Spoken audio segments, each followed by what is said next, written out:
They handed me the lock like a joke, a grim punchline delivered in the cold December air.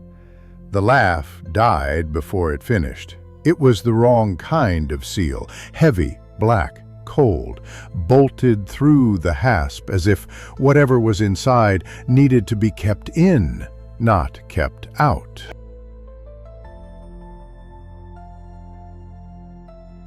I put it on, signed the paper, and they promised me a raise if I drove exactly by the instructions. I was an 18-wheeler driver for Amazon during the holidays. Ordinary work, ordinary me.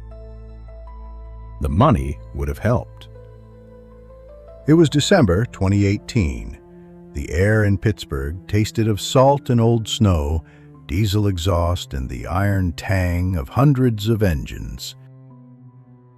The cargo manifest listed 20,000 pounds, lighter than usual for the season. Lighter in a year when our trailers usually groaned from pallets stacked to the ceiling. I ran my hand along the trailer door. Frost flowered beneath my fingertips. No key was offered, no explanation given. The highway unrolled like a wound.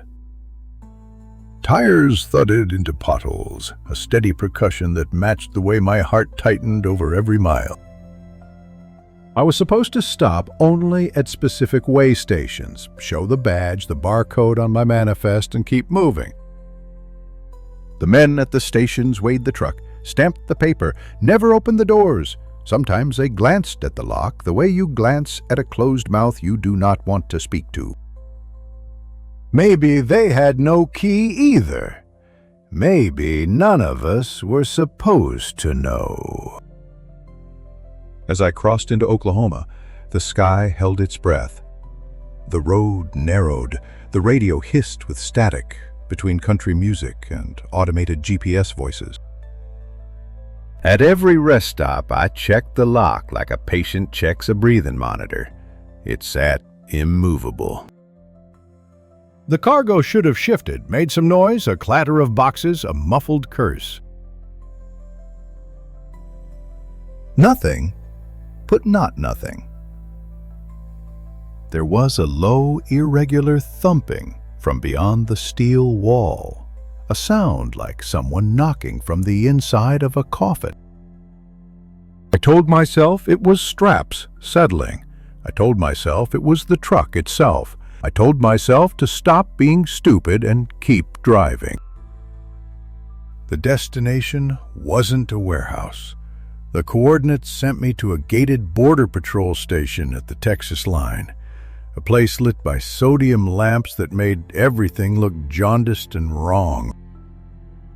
Men in camouflage watched me approach. A man with an AK slung across his chest pointed with a boot and said, "Please get out. Please go to the other truck. Please leave." They had another rig waiting, empty and clean, the kind you sleep in between hauls. They told me to drive it back. The man with the AK barked like a dog, and I obeyed with a speed that tasted like something else. Relief braided with the sour tightness of fear. Then, as I shouldered past the trailer I had delivered, a sound rose from it, sudden and frantic, banging, 1,000 tiny hammers against metal, rising in rhythm until it became a cacophony that scraped my bones. One of the soldiers snapped, "Keep it moving!" A dozen faces turned toward me, and I felt them as a pressure. Do not look, do not ask, do not take the key they never gave. I could have forced the hasp. I could have pried the lock, called a mechanic, waited for orders. Instead, I started the new truck with shaking hands and drove away, the sound like an after-image behind my teeth. That night at the motel I dreamed in, hauntings.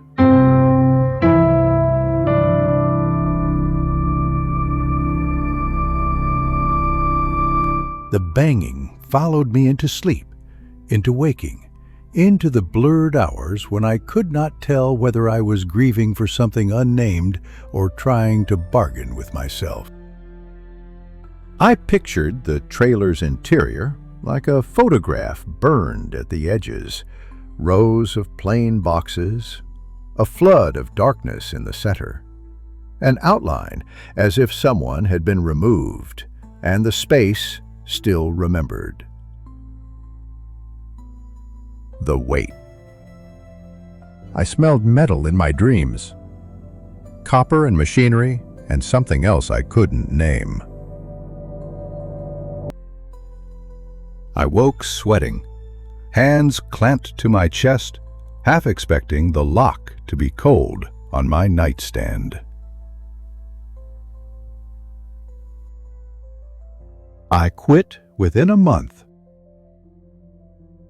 Money could not buy the small domestic peace I wanted, the ability to look at my wife and son and not feel the sound under my ribs. I found a job with a smaller company, driving routes close to home. The night noises faded, but did not leave. Sometimes, when I opened a door in our garage or lifted the hood to check the oil, my mind mapped the curve of a hasp. The lock's shape was lodged somewhere behind my eyes. People asked why I left. I told them logistics, hours, pay. The truth was the gap the lock left in me. A question unopened. I never told anyone about the Border Patrol dock lit like a reverend's pulpit, or the way the soldier's eyes slid over my face as if scanning for culpability.